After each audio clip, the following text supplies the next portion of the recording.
28 तारखेला उमदीमध्ये आमच्या जनसंवाद यात्रेस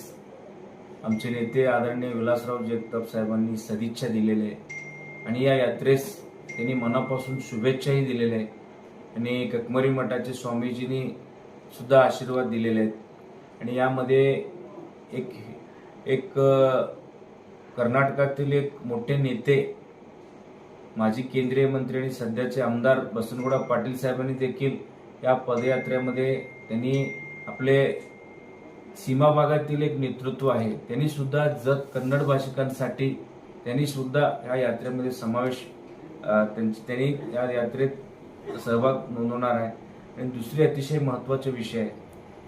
अत्यंत महत्त्वाचा विषय, प्रत्येकांचं आम्ही मत घेत होतो की